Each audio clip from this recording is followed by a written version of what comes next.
kasih sudah bergabung dengan channel YouTube Fire City. Dan saya menyambut Bapak Ibu yang baru pertama kali nonton daripada video YouTube channel kami. Dan dari setiap episode News from the Future, saya bersyukur atas support Bapak Ibu, baik doa, like, share, juga subscribe. Itu merupakan pacuan buat kami untuk terus maju dalam Tuhan dan terus memberikan yang terbaik buat Tuhan dan buat seluruh penonton daripada YouTube channel Revival Fire City.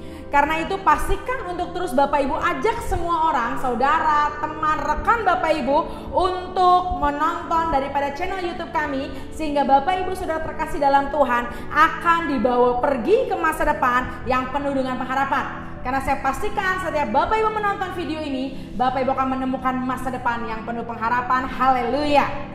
Pada episode kali ini saya akan menyampaikan pesan Tuhan dan visi Tuhan untuk Indonesia, di mana Tuhan katakan 49 hari setelah Paskah adalah waktu yang sangat menentukan buat bangsa ini. Mengapa 49 hari setelah Paskah Bapak Ibu? Karena bagi bangsa Israel setelah merayakan Paskah adalah sebuah hari perayaan yang khusus dan spesial, yaitu Sefirat HaOmer atau hari penghitungan Omer sebanyak 49 hari. Selama 49 hari mereka mempersiapkan yang terbaik, mereka menjaga setiap benih-benih ilahi dan mereka semua mengamani semua tuayan-tuayan agar di hari ke-50 semua tuayan bisa dituai, sehingga hari 50 atau Shavuot atau bisa kita dengar dengan sebutan hari panen raya akan berhasil dan tidak gagal, dan itu terjadi buat bagi bangsa Israel. Jika Anda ingin lebih mengerti mengenai pewahyuan ini, Bapak Ibu bisa menonton YouTube daripada video daripada Ibu Gembala kami, Pastor Rebecca Gunawan. Apakah Bapak Ibu sudah menontonnya? So don't miss it dan saksikan pewahyuan yang dahsyat yang disampaikan oleh pendeta kami, Ibu Rebecca Gunawan. Namun pada hari ini saya akan khusus berbicara mengenai pesan Tuhan dan visi Tuhan yang harus gereja di Indonesia kerjakan selama 50 hari ini, selama 49 50 hari ini, di mana Tuhan katakan bahwa tahun 2020 adalah the marvelous Pentecost in Jesus name, amen. Pentakosta yang sangat luar biasa. Tuhan katakan bahwa Pentakosta di tahun ini adalah hari di mana what must be done quickly. Masa pengenapan dari semua yang belum digenapi dari hidup kita semua akan segera genapi di Pentakosta tahun 2020. Karena itu 49 hari setelah Paskah, mari kita persiapkan hati kita, persiapkan diri kita. Mari kita dengar apa yang harus kita kerjakan, dan sebagai gereja Tuhan kita harus dengarkan baik-baik karena ada pesan Tuhan sama 49 hari ini apa yang kita harus kerjakan. So Bapak Ibu bisa catat, Bapak Ibu imani, dan Bapak Ibu declare ini semua sehingga itu jadi nyata buat setiap kehidupan kita. Ada amin? Yes. Yang pertama, gereja Tuhan harus menjadi kantong atau kulit anggur yang baru. Firman Tuhan berkata bahwa Tuhan tidak mencurahkan anggur yang baru ke dalam kirbat yang lama, tetapi Tuhan akan mencurahkan anggur yang baru ke dalam kantong anggur yang baru juga. Karena ketika anggur baru diberikan kepada kantong anggur yang lama, maka kirbat itu akan rusak dan terkoyak. Dan sehingga bukan itu saja, tapi pewahyuan akan sia-sia. Karena anggur baru atau pewahyuan yang baru tidak akan diturunkan oleh Tuhan sampai gereja Tuhan memiliki kirbat anggur yang baru. Tuhan tidak pernah membedakan kasihnya kepada setiap gereja. Tuhan tidak pernah pilih kasih. Dan Tuhan pun saat ini sedang melihat di mana gereja yang memiliki kirbat anggur yang baru dan mana yang belum. Gereja kirbat lama pun Tuhan sangat kasihi. Dan karena itu Tuhan tidak mencurahkan anggur barunya. Sebab Tuhan tahu ketika anggur baru dicurahkan dalam kirbat anggur yang lama, maka itu akan merusak kirbat yang lama tersebut. Karena itu Tuhan tidak akan mencurahkan anggurnya yang baru, sebab Dia akan menunggu sampai munculnya kirbat anggur yang baru. Ada amin Bapak Ibu terkasih dalam Tuhan? Dan untuk itu gereja Tuhan harus menjadi kirbat anggur yang baru. Dan gereja Tuhan harus memiliki spirit of teachable, atau roh yang rela dididik, atau roh yang rela diajar dan mau belajar. Sehingga gereja Tuhan rela diproses oleh Tuhan. Gereja Tuhan mau dibentuk ulang oleh Tuhan. Sehingga gereja Tuhan menjadi fleksibel akan kegerakan Tuhan di masa-masa sekarang ini. Ada amin gereja Tuhan? Yang kedua, gereja harus mengerti posisi dan formasinya. Seperti ketika Tuhan membawa bangsa Israel ke tanah perjanjian, Tuhan menentukan posisi setiap suku, baik Juda, Isakar atau Zebulon. Mereka harus berada di sebelah timur, dan Tuhan tentukan formasi mereka bahwa Juda berjalan lebih dahulu, suku Yehuda berjalan lebih dahulu. Selanjutnya Isakar akan menjadi suara kenabian yang akan disampaikan daripada yang Tuhan sampaikan, dan Isakar menyampaikannya kepada suku-suku yang lain. Dan suara kenabian itu Tuhan berikan supaya Isakar mengetahui waktu dan musim Tuhan yang sudah Tuhan tetapkan. Dan juga Zebulon Tuhan sudah tentukan untuk menguasai kelimpahan dan memultiplikasikannya. Seperti itu juga yang Tuhan lagi kerjakan di Indonesia selama masa 49 hari ini. Karena di hari-hari ini Tuhan akan memberitahukan di mana kita harus berada dan apa yang menjadi bagian kita. Jika hari ini Anda melihat perpecahan, iri hati, gereja-gereja saling berantem, saling menghakimi, mungkin hal itu disebabkan bahwa gereja terlalu sibuk dengan urusan orang lain. Gereja terlalu memikirkan urusan-urusan yang lain. Padahal mereka saat itu tidak tahu posisi dan bagian mereka. Oleh karena itu kita harus tahu posisi dan bagian yang tepat buat setiap kita. Dan kita harus tahu apa bagian kita yang harus kita kerjakan. Sebab itu jika kita tahu posisi dan bagian kita akan fokus dan menyibukkan diri kita atas agenda Tuhan dan karya Tuhan atas hidup kita. Karena itu kita gak akan lagi pusing bagian orang lain. Kita gak akan ngomongin gereja lain. Kita gak akan ikut campur apa yang menjadi bagian dari orang lain. Karena kita terlalu sibuk mengerjakan apa yang menjadi porsi dan bagian kita. Ada amin? Yes.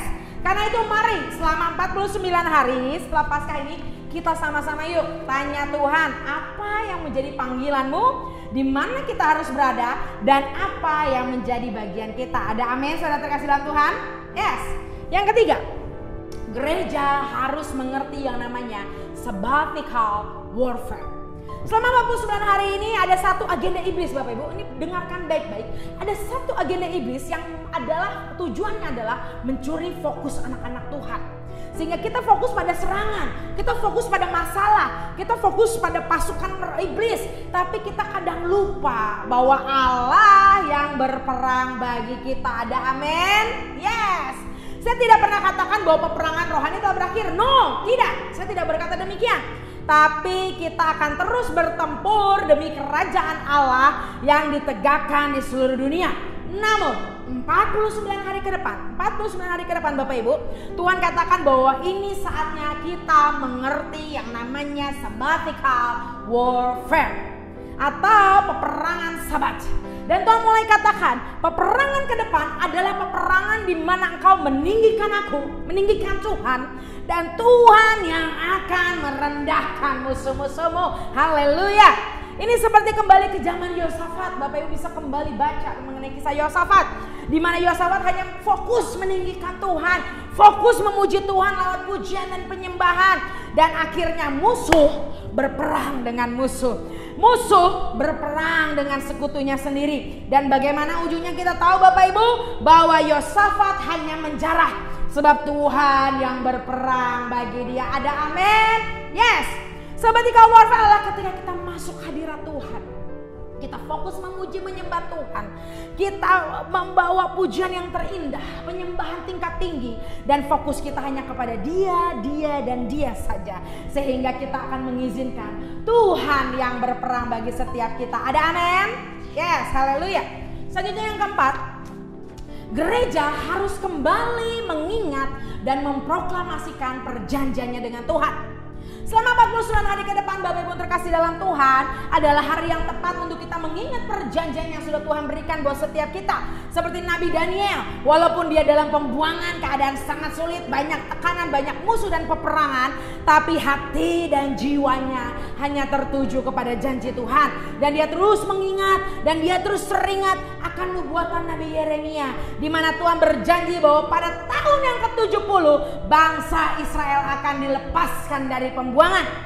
Karena itu kita harus memiliki apa yang dimiliki Nabi Daniel Bapak Ibu terkasih dalam Tuhan. Apapun keadaan yang kita alami, apapun saat ini suasana di sekitar kita, itu jangan membuat kita menjadi tawar hati. Tapi kita harus satu percaya, tetap hati kita dikuatkan untuk mengingat perjanjiannya, mengingat perjanjian Tuhan atas hidup kita. Ada amin? So selama 49 hari kita mau sama-sama mendeklarasikan apa yang menjadi janji Tuhan dan nubuatan yang sudah Tuhan berikan buat setiap kita. Mari kita perkatakan dan proklamasikan setiap janji Tuhan dan nubuatan yang Tuhan berikan atas hidup kita.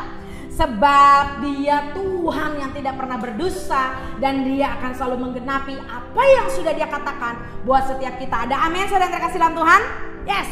Dia pasti mengenapi apa yang Dia janjikan. Haleluya. Yang kelima, gereja harus mengebaskan debu masa lalu. 49 hari ke depan kita harus melatih diri kita untuk berdamai dengan masa lalu. Dan kita mengebaskan setiap debu masa lalu. Apapun yang jadi beban, rintangan, kejadian-kejadian traumamu di masa lalu, kita kebaskan itu semua. Dan ini waktunya kita berjabat tangan dengan masa depan. Saya percaya di 50 hari ke depan setelah Paskah, yaitu Pentakosta, adalah hari dimana kita akan deal dengan masa depan kita. Ini adalah waktu kita akan bertemu face to face dengan destiny kita. Ini waktunya kita akan berjabat tangan dengan masa depan. Dan sehingga 49 hari ini adalah 49 hari kita akan bergumul dan menerima kekuatan yang baru. Sehingga kita akan melupakan setiap masa lalu dan kita akan melihat bahwa kita maju menuju masa depan.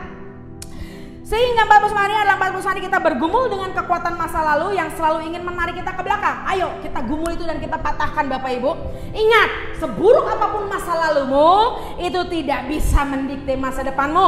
Memang kita tidak bisa menghapus masa lalu. Kita tidak bisa mengubah masa lalu kita dan tidak bisa menghapus memori ingatan masa lalu. Tetapi kita bisa mengubah trauma masa lalu menjadi rema untuk masa depan kita. Ada amin? Yes, haleluya. Ini adalah saatnya, yuk sama-sama deklarasikan bersama saya. Past is over dan masa lalu itu telah berakhir di dalam hidup kita. Haleluya. Yang keenam, ini saatnya gereja. Ayo semua gereja Tuhan.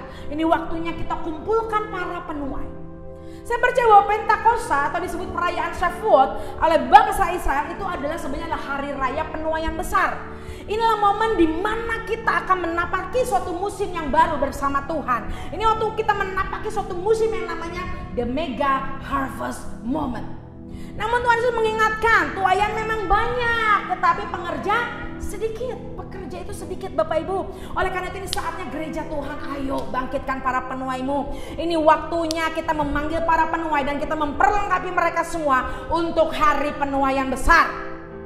Banyak gereja yang mencari orang-orang hebat. Banyak orang mencari orang bertalenta yang luar biasa untuk menjadi penuai. Tetapi kitab Yoel menulis bukan orang yang perkasa. Tetapi penuai itu adalah mereka orang-orang yang lemah. Mereka adalah orang-orang yang lemah tapi bisa berkata, aku ini pahlawan.